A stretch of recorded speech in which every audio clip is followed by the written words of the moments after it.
My dear soul, come closer, not with your feet, but with your attention. If you are here, it is likely because you have known a particular kind of pain. Not the pain of obvious mistakes, not the pain of careless choices, but the pain of doing everything right. And still losing. You tried to be patient, you tried to be honest, you tried to be loyal, you tried to be disciplined, you tried to keep your heart clean, and yet the result slipped through your fingers like water. And the mind whispers, almost offended by reality, how can this happen? What more was I supposed to do? If I did the right thing, why did I lose? My dear friend on this path, do not shame yourself for this confusion. This confusion is not weakness. It is the mind meeting a law deeper than fairness. The world taught you that right action guarantees reward. The world taught you that effort always equals fruit. But Krishna, on the battlefield, reveals the truth that the mind avoids. Outcomes do not belong to your sincerity. The Bhagavad Gita begins with a man who has done much right and still stands trembling. Arjuna has discipline, he has skill, he has devotion to duty, he has loyalty. And yet he faces a moment where any choice seems to carry loss. The battlefield in front of him is not only an outer war, it is the inner war you know. The moment when the mind cannot reconcile morality with consequence, when the heart is sincere but reality is not obedient. This is where Krishna speaks, not to scold Arjuna, but to steady him. Not to promise him an easy victory, but to show him what victory truly is. Krishna does not say, if you do everything right, you will always win. He says something far more liberating. Do what is right because it is right, and learn to release what comes after. You did not arrive here by accident. Every soul arrives when it is ready to listen. Because there comes a time when the mind's old contracts stop working. The contract that says, if I am good, life will be kind. If I try hard, I will be protected. If I sacrifice, I will be rewarded. When life breaks this contract, the mind calls it injustice, but Krishna calls it awakening. My dear soul, sometimes you lose not because you are wrong, but because the world is not built to confirm your worth through outcomes. The world is built to reveal where you are attached, where you are clinging, where you are still trying to buy peace. Because doing everything right can still hide a subtle hunger, a hunger for guarantee, a hunger for control, a hunger for the world to say, yes, you have earned safety now. And when that hunger is not fed, you feel not only sad but betrayed. Yet Krishna's path is not the path of betrayal, it is the path of freedom, freedom from the idea that your life is a scoreboard, freedom from the illusion that your worth rises and falls with results. Freedom from the exhausting need to win in order to rest. So breathe with me, my friend on this path. Let the shoulder soften, let the jaw unclench, let the nervous system stop bracing for an argument with reality. Because Krishna's wisdom enters like moonlight, it does not force itself. It reveals itself when the mind becomes quiet enough to see. Imagine a chariot at night. The horses are restless, pulling toward certainty, pulling toward safety, pulling toward an outcome that will finally make you feel enough. The reins are your attention, and the charioteer is the divine wisdom within you, the steady voice that says, you can act fully and still release. You can love deeply and still let go. You can do your dharma and still accept that the fruit is not yours to own. This is the beginning of detachment, not as coldness, but as clarity. Detachment does not mean you stop caring. Detachment means you stop clinging. Detachment means you stop turning outcomes into the measure of your soul. Detachment means you stop making your peace depend on what is unstable, because everything in the world of form is unstable.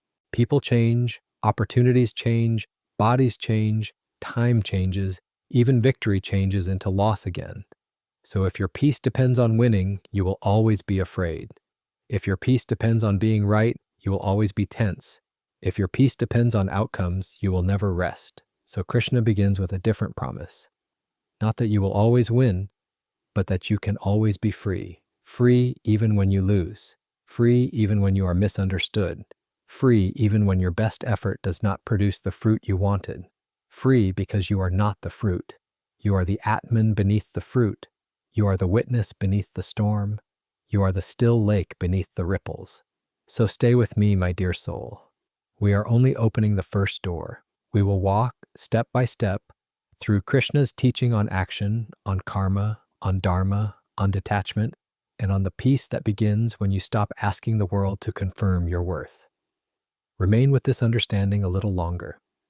My dear soul, let us continue gently as if we are sitting beside the same inner fire, watching the mind's questions rise like smoke and dissolve into the night.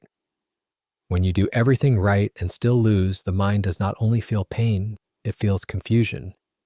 Because it believed in a simple map, right choices lead to right outcomes. And when the map fails, the mind begins to panic. It asks, then how do I live? How do I trust anything? How do I keep trying if trying does not guarantee victory?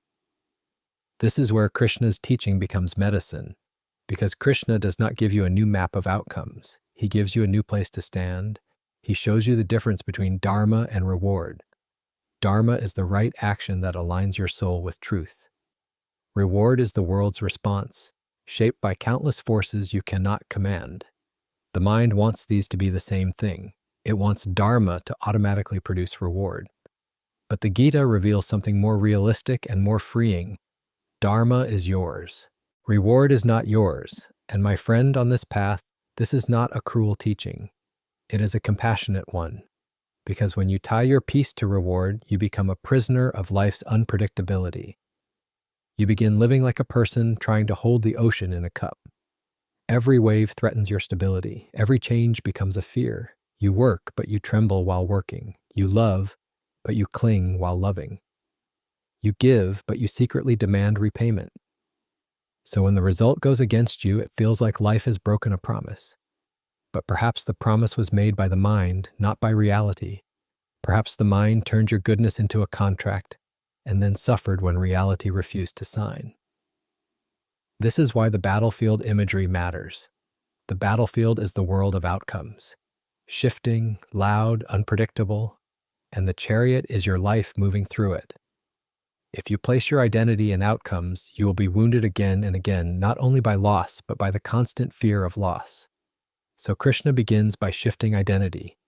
He does not start with strategy, he starts with the self. He points to the Atman, the inner self beyond change, beyond winning and losing, beyond praise and blame. And he does this because your suffering is not only from losing. Your suffering is from believing that losing says something final about you. But losing is not a verdict on your worth. Losing is not proof that you were wrong. Losing is not proof that your sincerity was wasted. Sometimes losing is simply the unfolding of karma. Sometimes losing is timing. Sometimes losing is the consequence of forces beyond your control. Sometimes losing is the closing of one path so another can open. And sometimes losing is the exact moment you are invited to learn detachment, because detachment is the only peace that survives in a changing world. My dear soul, I want you to look honestly at what losing means to the mind. The mind does not just want the goal. The mind wants the goal to confirm something, that you are safe, that you are enough, that you are seen, that you are correct, that you did not waste your life. So when you lose, the mind cries not only for the outcome, but for identity. It cries, who am I now? It cries, what does this say about me? It cries, if I did everything right and still lost, then life is meaningless. But Krishna's teaching is that meaning does not come from results. Meaning comes from alignment. Meaning comes from acting from truth, not from acting for applause. Meaning comes from dharma, lived cleanly even when the battlefield does not reward you. This is why Krishna does not promise Arjuna that the battle will be painless. He promises him something deeper, clarity. He offers him the ability to stand in action without being shattered by consequence. So let us speak plainly. The world can take your outcome. The world can take your victory. The world can take your plans. But the world cannot take your dharma unless you surrender it. The world cannot take your integrity unless you trade it away. The world cannot take your inner freedom unless you hand it over to the scoreboard. This is the first liberation. You stop measuring your worth by what happens. You begin measuring your life by who you become as you act. Because karma is not only what returns to you, karma is also what forms within you. Every time you act with clarity, you train the mind toward steadiness. Every time you act without attachment, you loosen the knot of fear. Every time you offer action and release the fruit, you weaken the hunger that makes you suffer. Now, my dear soul, feel how the storm inside you begins to change when you stop calling loss a personal verdict. The mind says, I lost, therefore I am not enough. Krishna's wisdom says, I lost, and still I remain. The mind says, I did everything right, and it meant nothing. Krishna's wisdom says, I acted in dharma, and that is never nothing. The mind says, if I cannot guarantee results, I cannot rest. Krishna's wisdom says, I rest when I stop clinging. Because peace does not come from controlling the battlefield. Peace comes from the chariot being guided by something deeper than fear. So let this be the premise we hold as we continue. You can do everything right and still lose, and your soul can still be aligned. You can still be progressing. You can still be guided. The world's response is not the measure of your spiritual truth. Stay with me, O seeker. In the next step, we will enter Krishna's core instruction about action and attachment, and you will begin to see why the Gita does not define victory as winning the outer war, but as freeing the inner self from the hunger for outcomes. Remain with this understanding a little longer. My dear soul, now we step into the heart of Krishna's instruction, the sentence that unties the knot in the chest when it is truly understood. Not as an idea, but as a living refuge. Krishna tells Arjuna, you have the right to action, but not to the fruits of action. Do not let the fruits be your motive, and do not fall into inaction. This is the point where the mind argues. It says, but I did everything right, I deserve the fruit. And this is exactly why you suffer, because the mind has turned effort into ownership. It has turned sincerity into a contract. It has turned dharma into a bargaining chip. My friend on this path, hear this gently. Doing everything right does not mean you control the field. It means you acted with integrity inside the field. The field is larger than you. The field includes timing. The field includes other people's choices. The field includes invisible currents of karma that ripened long before this moment. So when you do everything right and still lose, it may simply mean that the field was not ready to yield the fruit you expected. Not because you are unseen, but because the universe does not obey the ego's schedule. The mind believes life is a courtroom. Krishna reveals life is a battlefield. A battlefield is not fair in the way a courtroom is fair. A battlefield has chaos, friction, fog, hidden forces. On a battlefield, even a skilled warrior can be struck. Even a righteous cause can meet resistance. Even perfect discipline cannot guarantee victory on every front. So Krishna teaches not control of outcomes, but mastery of self. This is the shift you are being invited into. From outcome-based identity to dharma-based identity. Outcome-based identity says, I am successful if I win. Dharma-based identity says, I am aligned if I act rightly. Outcome-based identity says, I am safe if life goes my way. Dharma-based identity says, I am steady even when it does not. Outcome-based identity says, I must guarantee results or I cannot breathe. Dharma-based identity says, I breathe, I act, I offer, I release. Because the fruit was never yours to own. The fruit was never yours to own. The fruit was never yours to own. The mind will resist this repetition because repetition threatens its illusion. The ego wants to believe it is the center. It wants to believe that if it perfects itself enough, it can command reality. But Krishna is compassionate. He does not destroy the ego through violence. He dissolves it through truth. He shows you that your effort is sacred, but it must be purified of clinging. Clinging is what makes effort heavy. Clinging is what makes love anxious. Clinging is what makes doing everything right still feel like suffering. Because when you cling, you're not only acting, you are gripping the future while you act. You are dragging an invisible weight behind you, the demand that this must turn out a certain way. So you become exhausted not from the action itself, but from the inner tension around the action. And when the outcome is lost, the tension breaks into despair. This is why Krishna teaches detachment. Detachment is not cold. Detachment is clean.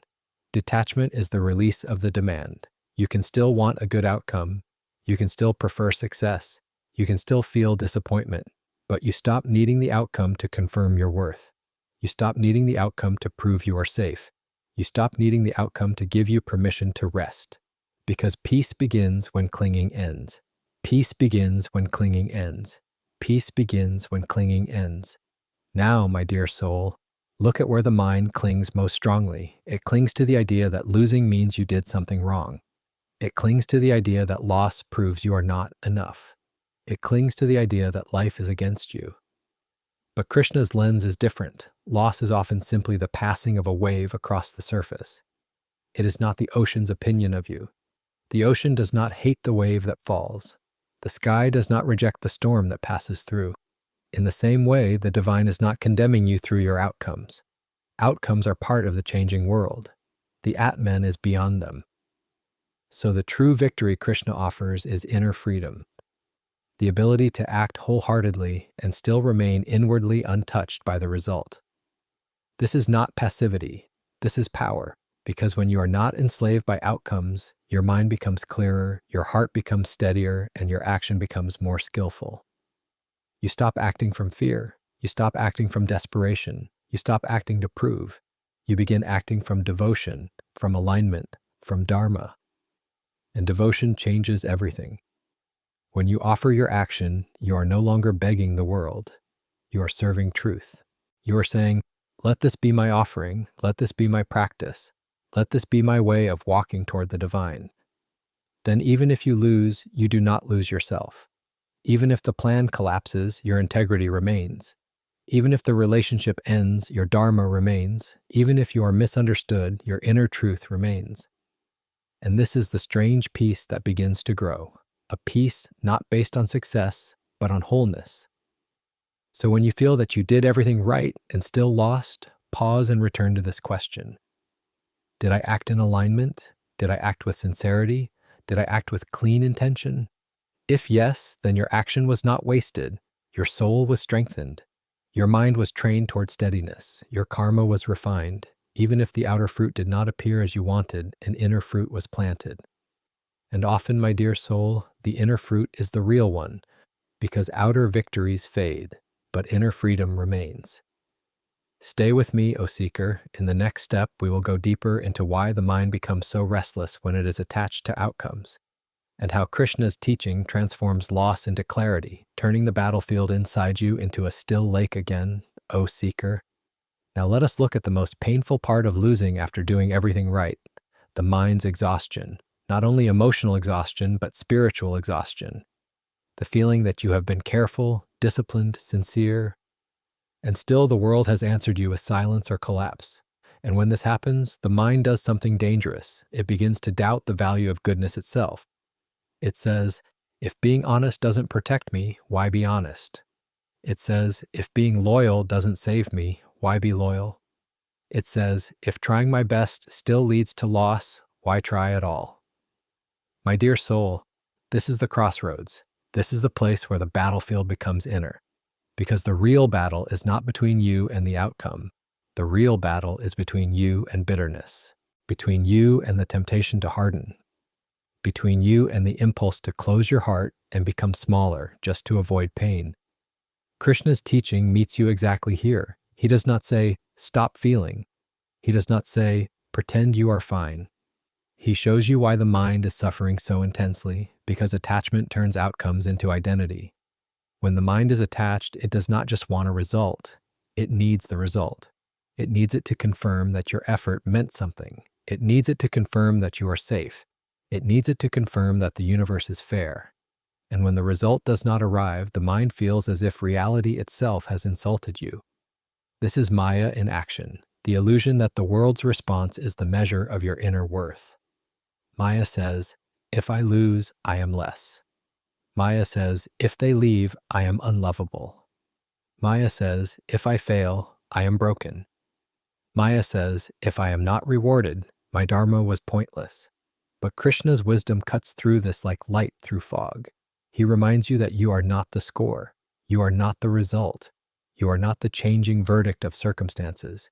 You are the Atman, the awareness in which all circumstances appear and disappear. And this remembrance changes the meaning of loss. Loss is still loss. Pain is still pain. But loss no longer becomes a sentence on your identity. It becomes a wave that rises and falls while you remain. My friend on this path, consider how often the mind suffers not because it lost, but because it is clinging to a story of how things should have been. The mind replays the scene as if replaying can rewrite reality. It thinks, if I analyze enough, if I blame enough, if I regret enough, I can undo this. But replay does not undo. It only deepens the wound. So Krishna teaches something subtle. Accept what has happened without surrendering your dharma. Acceptance is not approval. Acceptance is the end of inner resistance. It is the moment you stop arguing with reality and start meeting it. The mind calls this defeat. Krishna calls it strength, because the moment you stop resisting what has already occurred, your energy returns to you. Your attention stops bleeding into the past. Your heart stops fighting an invisible enemy. And in that reclaimed energy, you can act again. Not from panic, but from clarity. This is why detachment is freedom. Detachment is not a dismissal of life. It is the refusal to let life's changes own your inner world. Detachment is the ability to say, I did what was mine to do, and now I release what is not mine to control. And yes, the mind will say, but I did everything right. And Krishna would answer, doing everything right means acting in dharma, not controlling the harvest. Your dharma is the seed. The harvest belongs to the field. So when you lose, ask yourself gently, what exactly did I lose? An outcome, a position, a plan, a relationship, a certain future. But did you lose the Atman? Did you lose your capacity to act again? Did you lose your inner light? Or did you simply lose a form? Something that existed in time and therefore was always vulnerable to change? This is where the still lake appears beneath the storm. Because when you see that forms change, you stop treating change as personal betrayal. You begin to understand that the world of form is meant to be held lightly, not with indifference, but with open hands. Open hands can receive, open hands can release. A clenched fist can only suffer. And now, my dear soul, let us speak about the hidden fear beneath attachment. The fear that if you lose, you will be nothing. The fear that if the outcome is not favorable, your life has no meaning. This fear is what makes the mind cling. This fear is what makes you care too much in a way that becomes self-destruction. But Krishna's teaching is that meaning is not granted by outcomes. Meaning is generated by alignment. Meaning is the inward integrity of dharma. Meaning is the quiet knowledge that you acted in truth even when the world did not reward you. In fact, the deepest refinement of a soul often happens precisely when the world does not reward it, because then your dharma becomes pure. Then your goodness is no longer a transaction. Then your sincerity is no longer bargaining. Then your love is no longer clinging. Then your action becomes devotion. This is why Arjuna's battlefield is sacred. It forces him to act without guarantees. It forces him to trust Krishna's guidance rather than his own fear. It forces him to live from a deeper identity. And in your life, my dear soul, your losses may be doing the same. Not because you deserve pain, but because your soul is being invited into freedom. The freedom to act fully, to love deeply, and to remain whole even when you lose. Remain with this understanding, because next we move into the long, rhythmic heart of the discourse. The part where Krishna's voice becomes like a steady drum, repeating the truths that dissolve, clinging, and return you to peace. My dear soul, now let the teaching become a slow river of remembrance inside you. Not a sharp explanation, but a steady voice that you can return to when the mind trembles. Because the mind will keep asking, why did I lose? But Krishna is teaching you to ask a deeper question. What am I clinging to that makes losing feel like dying? So listen, as if the chariot is moving again, wheels turning through dust, horses restless, the battlefield wide and uncertain. Krishna holds the reins with calm hands, and his voice does not rush. It repeats what the nervous system needs to hear until the heart unclenches. You are not the doer, you are not the doer, you are not the doer. You act, yes. You strive, yes. You choose, yes. But the world is not your private property. The field of karma is vast. Outcomes rise from many causes. Your effort is one thread among countless threads. So do not carry the weight of ownership. The fruit was never yours. The fruit was never yours. The fruit was never yours.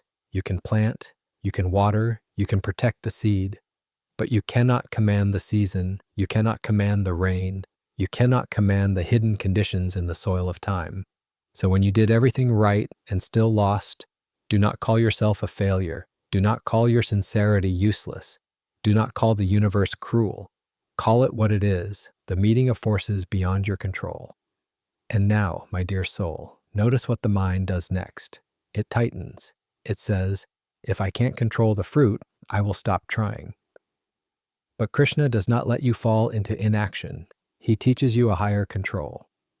Control of attachment, because attachment is the chain. Attachment is what turns effort into suffering. Attachment is what turns love into fear. Attachment is what turns loss into despair. So Krishna repeats, calmly, as if smoothing your forehead. Peace begins when clinging ends. Peace begins when clinging ends. Peace begins when clinging ends. Clinging is the invisible fist around outcomes. Clinging is the inner demand that life must behave. Clinging is the belief that your worth depends on success. Clinging is the fear that if you lose, you are nothing. And this fear is not your Atman. It is the ego's shadow. It is Maya, the illusion that temporary forms can define the eternal self. So Krishna leads you toward surrender, not surrender as weakness, but surrender as the end of inner war. Surrender is when you stop fighting reality after it has already arrived. Surrender is when you stop begging the past to change. Surrender is when you stop trying to extract certainty from a changing world. Surrender is when you say, I will act with full heart and I will release what follows. My friend on this path, do you see how revolutionary this is? It means you can lose without becoming bitter. You can fail without collapsing. You can be misunderstood without shrinking. You can do everything right and still not get the result and still remain at peace. Because peace is not the prize for winning. Peace is the state that arises when you stop gripping. Now let the voice go deeper, like a mantra. You are not your outcome. You are not your outcome. You are not your outcome. You are not the job, the title, the relationship, the applause, the plan. You are not the victory. You are not the loss. You are the awareness in which victory and loss appear. You are the sky in which storms move. You are the ocean in which waves rise and fall. And when you remember this, something changes in the body. The chest loosens, the breath deepens. The mind still feels disappointment, but it no longer turns disappointment into self-hatred. It no longer turns loss into a prophecy. It no longer uses pain to write a cruel identity. This is the spiritual meaning of detachment, not withdrawing from life, but withdrawing from the illusion that life's forms are your foundation. You can still love deeply, you can still strive honestly, you can still want good outcomes, but you stop building your home inside outcomes. You stop demanding guarantees. You stop holding the world hostage for your peace. And now, my dear soul, see the truth that is hard for the ego, but sweet for the spirit. Sometimes you lose precisely because you did everything right, because your soul is ready for a different lesson than the mind wanted. The mind wanted confirmation, the soul wanted freedom, the mind wanted reward, the soul wanted detachment, the mind wanted control, the soul wanted surrender. So life, as if guided by the divine, gives you a situation where your effort cannot buy certainty. And this breaks the ego's contract. It forces you to discover what remains when outcomes do not obey. What remains is you. What remains is the Atman. What remains is the quiet witness. What remains is the capacity to act again, cleanly. This is why Krishna does not define success as winning. He defines success as steadiness, as equanimity, as the mind no longer tossed like a leaf in wind.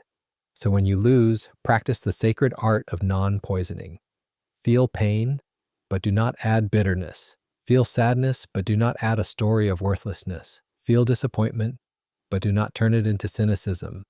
Let the emotion pass like weather and return to the sky. Return to dharma, return to the question, what is mine to do now? Because the moment you return to dharma, you regain dignity. You regain direction. You stop spinning in the mind's courtroom. You stop begging the world to explain itself. You begin living again. And this is the miracle. When you stop clinging to fruit, your actions become more pure. You become more skillful. You become more present. You become less afraid of loss. And because you are less afraid, you are more alive. Remain with this, my dear soul. You are not the doer. The fruit was never yours. Peace begins when clinging ends. And from this steadiness, we will move into the next layer: how to live this detachment daily, how to keep your heart open without suffering, and how to let loss become clarity instead of collapse. My dear soul, let us continue, and let this wisdom become something you can hold in your hands when the day becomes heavy. Because detachment is not meant to stay in the mind like a beautiful philosophy. Detachment is meant to soften your life. It is meant to save your heart from being crushed by outcomes. It is meant to keep you human without making you fragile. So look at your daily life, O seeker. Not the grand moments only, but the ordinary ones where the mind quietly bleeds. You send a message and wait, and the silence feels like rejection. You work hard, and the recognition goes elsewhere. You do the right thing, and someone still misunderstands you. You show up with sincerity, and life still closes the door. And the mind immediately interprets these moments as proof. I am losing. I am unseen. I am not enough. This is where Krishna's teaching becomes a practice, not a concept. Because in these moments, the mind is like a storm. It pulls your attention into the future, into fear, into rehearsal of pain. It tightens the body, it tightens the chest, it creates the sensation that you are unsafe. And then you begin living not in reality, but in the storm's story. Krishna's path is to bring you back to the chariot, back to the reins, back to awareness. He teaches you that your attention is the sacred instrument. Whatever your attention clings to becomes your prison. Whatever your attention releases becomes your freedom.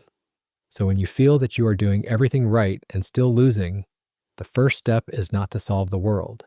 The first step is to steady your attention. Breathe as if the breath is the rein. Feel the body as if the body is the chariot. Notice the mind as if the mind is weather. And then remember, I will act, but I will not cling. This is the daily discipline of karma yoga. You do your work sincerely, but you refuse to make your identity dependent on praise. You love sincerely, but you refuse to make your peace dependent on the other person staying. You speak truth, but you refuse to make your worth dependent on being understood. You try your best, but you refuse to make your soul dependent on the result. This refusal is not stubbornness, it is liberation. Because every time you tie your peace to an outcome, you hand your inner life to something unstable. You become a hostage to changing events. And then even small losses feel like huge collapses because your foundation was built on sand. So Krishna invites you to build on something deeper: dharma and devotion. Dharma is what is yours to do, cleanly, in this moment. Devotion is offering that action without bargaining. When your life is oriented this way, you can move through loss with less collapse. Not because you become cold, but because you become rooted. And now, my dear soul, let us speak about the subtle trap. Sometimes you do everything right on the outside, but inside you are tense, hungry, desperate. You are doing right actions, but you are doing them with fear. Fear of losing, fear of being rejected, fear of being unworthy, and fear quietly poisons the sweetness of dharma. So Krishna does not only teach right action, he teaches the right inner posture. The inner posture is surrender. Surrender is not giving up effort. Surrender is giving up the demand. Surrender is giving up the mental grip that says, this must work. Surrender is giving up the inner threat that says, if this fails, I am finished. Because that threat is illusion. It is Maya speaking. Maya always exaggerates. Maya says, if I lose this, I lose everything. But the Atman cannot be lost. The Atman cannot be diminished. The Atman remains. So when you lose, practice returning to what remains. What remains is breath. What remains is awareness. What remains is the capacity to choose your next step. What remains is your integrity. What remains is your ability to love again, to act again, to serve again. Loss becomes unbearable when you believe nothing remains. But something always remains. You remain. Now, my friend on this path, here is a practical way to live detachment without becoming numb. When you act, do it fully. Give your full heart to the task. Be sincere, be careful, be present. Then, when the action is done, release it. Release it as if you are placing it at Krishna's feet. Not as a dramatic ritual, but as a quiet inner gesture. I have done what is mine. The rest is not mine. This is what frees you from the mind's endless replay, because the mind wants to replay the moment of loss, as if replaying can rewrite it. The mind wants to punish you with what if, but surrender ends the replay. It says, the past is not mine to control. I will learn what I can, and then I will return to now. This is wisdom. And now, notice what happens when you begin practicing this. Your nervous system becomes less addicted to control. Your heart becomes less tight. Your mind becomes less frantic. You still care, yes, but you care with open hands. You stop squeezing life. You stop demanding certainty. You stop using outcomes as oxygen. And in that space, something new appears. Quiet courage. Courage is not the absence of fear. Courage is acting while releasing the outcome. Courage is continuing to live your dharma even when the battlefield is unpredictable. Courage is allowing yourself to be sincere without needing guarantees. This is why Krishna's teachings are so timeless. They do not promise you that you will never lose. They promise you that you can lose without being destroyed. So today, my dear soul, choose one area where you feel most attached to results. Maybe it is work, maybe it is love, maybe it is approval, maybe it is a dream you cannot control. And practice one small act of detachment. Do your part, then release the fruit. If the mind pulls you back into worry, return to the breath, return to the witness, return to the truth. Peace begins when clinging ends. Because the battlefield will remain, O seeker, life will remain unpredictable. But you can become steady. You can become the still lake beneath waves, and from that steadiness, we will move deeper into the next layer. The way Krishna's voice teaches you to keep your heart open, to remain soft without being broken, and to turn loss into a doorway rather than a dead end, my dear soul. Now we approach the most delicate point of all. Detachment is not only about outcomes, it is about the heart. Because when you do everything right and still lose, the heart becomes afraid of staying open. It whispers, if I keep caring, I will keep suffering. And the mind, eager to protect you, offers a solution that looks like strength but is actually a slow imprisonment. It tells you to harden. It tells you to become less trusting, less sincere, less giving, less hopeful. It tells you to shrink your life so it cannot be hurt. But Krishna's path is not the path of shrinking. It is the path of widening without clinging. It is the path of staying open while becoming inwardly free. So listen closely, O seeker. The goal is not to stop caring. The goal is to stop bleeding your peace into what you cannot control. Because care is sacred, care is what makes you human, care is what makes dharma alive. But attachment is what makes care painful. Attachment turns love into a chain. Attachment turns effort into anxiety. Attachment turns devotion into bargaining. And when you lose, attachment punishes you twice. First through the loss, and then through the story that says, this proves I should never open again. This is the moment Krishna's wisdom must become your inner shield. Not a shield that blocks life, but a shield that blocks poison. Poison is bitterness. Poison is cynicism.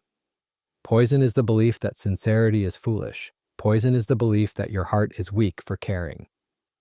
Krishna would tell you, do not let loss teach you to hate your own softness. Softness is not weakness. Softness without attachment is strength. It is the ability to remain kind in a world that sometimes does not reward kindness. It is the ability to remain truthful in a world that sometimes rewards lies. It is the ability to remain devoted without needing guarantees. This is spiritual power.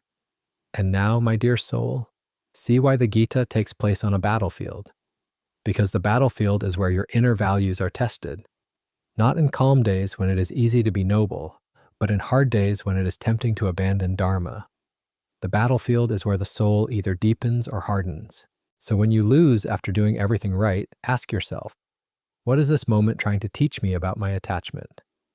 Attachment to fairness, attachment to being recognized, attachment to being rewarded quickly, attachment to being understood. Attachment to the idea that the world must confirm my goodness. These attachments are subtle. They hide inside noble effort, they hide inside good intentions, they hide inside the desire to do the right thing. But they still bind you because they still make your peace conditional. And the mind will say, but is it wrong to want fairness? No, my dear soul, it is natural to prefer fairness. It is natural to wish the world were kinder. Krishna does not demand that you become indifferent to injustice. He asks something more profound. Do not let injustice steal your inner light, because if you become bitter, you will carry the battlefield inside you forever. If you become cynical, you will stop seeing the good that still exists. If you harden, you will punish yourself more than life ever could. So Krishna offers a different response: inner equanimity. Equanimity is not numbness, it is steadiness. Equanimity is the calm lake beneath ripples. Equanimity is the sky that allows storms to pass through. Equanimity is the mind learning that it does not have to become what it experiences. When you lose, you experience loss, but you do not have to become defeat. When you are rejected, you experience rejection, but you do not have to become unworthy. When you are misunderstood, you experience misunderstanding, but you do not have to become silent. This is the difference between event and identity. The mind collapses them into one. Krishna separates them. He says, you are the witness, not the wave. You are the Atman, not the temporary form. You are the awareness, not the outcome. So even if the outcome hurts, it does not define you. And now, my dear soul, let us go even deeper. Sometimes losing after doing everything right is not only karma unfolding. Sometimes it is protection. Sometimes it is redirection. Sometimes it is life removing what you were gripping so tightly that it was slowly becoming your prison. The mind says, this was mine, I deserved it. Krishna's wisdom says, what is truly yours cannot be taken. What is truly yours is your inner freedom. What is truly yours is your capacity to act with clean intention. What is truly yours is your devotion. What is truly yours is the Atman. Everything else is a form passing through time. So if a form leaves, it may hurt, but it is not the end of you. It is not the end of your path. Often, it is the beginning of a deeper alignment. This is why Krishna teaches surrender. Surrender is the end of wrestling with life. Surrender is the moment you stop demanding that the river flow backward. Surrender is the moment you say, I will meet what comes and I will not abandon my peace. And once you learn this, you become strangely fearless. Not because you stop feeling pain, but because pain no longer threatens your identity. You stop living in terror of loss. You stop seeing loss as failure. You begin to see it as part of the path of purification. The stripping away of what is not truly yours, so you can stand in what is. So if you did everything right and still lost, do not rush to close your heart. Do not rush to conclude that life is cruel. Pause, breathe, let the wave pass, and return to dharma. Ask, what is mine to do now? If the answer is rest, rest with dignity. If the answer is begin again, begin with devotion. If the answer is speak truth, speak without poison. If the answer is walk away, walk with grace. Because the moment you return to dharma, you return to yourself. And this is the victory Krishna offers. Not a life where you never lose, but a life where losing cannot steal your soul. Remain with this understanding, my dear soul. Because next we move into integration, how to live daily with open hands, how to keep softness without suffering, and how to turn every loss into a doorway back to your inner steadiness. My dear soul, now let everything we have spoken become simple again, like a clear sky after a long storm. Because the mind loves complexity, but the soul heals through clarity, and the clarity Krishna offers is this: you can do everything right and still lose. And it does not mean you are abandoned. It does not mean you are unworthy. It does not mean your life is a mistake. It means you are living inside a vast field of karma, where outcomes are shaped by many forces. It means you are being invited to a deeper freedom. The freedom that does not depend on results, because the painful truth the mind resists is also the liberating truth. The fruit was never yours to own. You can act with perfect sincerity and still meet resistance. You can love with full devotion and still be left. You can choose the right path and still face hardship, not because you are wrong, but because the world of form is changing and no action can command it fully. This is why Krishna does not build your peace on winning. He builds your peace on detachment and alignment. Detachment is not coldness. Detachment is not giving up. Detachment is not caring less. Detachment is caring without chains. It is loving without possession. It is striving without self-destruction. It is acting with full heart and open hands. And now, my dear soul, we bring this down into your daily life so it becomes something you can return to when the mind begins to tremble again.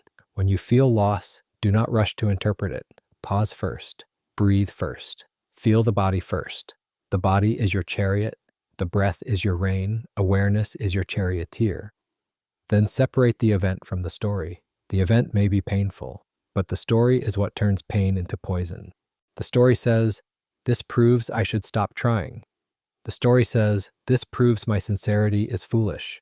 The story says, "This proves I am not enough." And Krishna's wisdom answers softly, "No. This proves only that the world is not yours to control. This proves only that attachment creates suffering. This proves only that you are ready to live from a deeper identity." So ask yourself in the simplest way, what is mine to do now? Not what will guarantee victory, not what will force life to behave. What is mine to do now in dharma? One clean step, one honest action, one moment of restraint instead of bitterness, one decision made without poison, one breath taken without demanding certainty. This is how detachment becomes real, not through grand speeches, but through small daily returns to integrity. When you begin a task, offer it. When you finish the task, release it. When praise comes, receive it without clinging. When blame comes, notice it without collapsing. When success comes, enjoy it without making it your identity. When loss comes, grieve it without making it your prison. Because your identity is not an outcome. Your identity is the Atman, and the Atman does not rise and fall with the world. The Atman remains. The Atman remains when the plan fails. The Atman remains when the relationship ends. The Atman remains when recognition does not come. The Atman remains when you are misunderstood. This is the still lake beneath ripples. This is the light beyond Maya. Now let me offer you a simple inner chant you can return to when the mind becomes restless. Let it be quiet, steady, like a lamp in a dark room. I will act, but I will not cling. I will love, but I will not possess. I will strive, but I will not demand. I will remain soft, but I will not be broken. I will walk my path, even if I cannot control the road. And as you practice this, something changes. You become less afraid of losing because losing no longer threatens your soul. You become less desperate for outcomes because your peace is no longer rented from the future. You become more courageous because you are no longer performing for safety. You act more purely because your action is no longer tangled in fear. This is the strange gift hidden inside loss. It can return you to what cannot be taken. Loss can strip away the illusion that your worth depends on winning. Loss can break the ego's contract and reveal a deeper trust. Loss can teach you to hold life lightly. Loss can lead you back to Krishna's seat on the chariot, where the reins are steady and the heart is not enslaved by outcomes. So, my dear soul, let the final realization be gentle. You did not lose because you were wrong. You lost because outcomes are not the measure of spiritual truth. You lost because karma is vast. You lost because life is changing, and yet you can still be aligned. You can still be guided. You can still be free. So let go and walk your path, not as someone defeated, but as someone becoming inwardly unshakable. Sit with this truth when the mind begins to argue. Return to it when the heart feels tired. Remain with this understanding a little longer, and let silence carry you the rest of the way.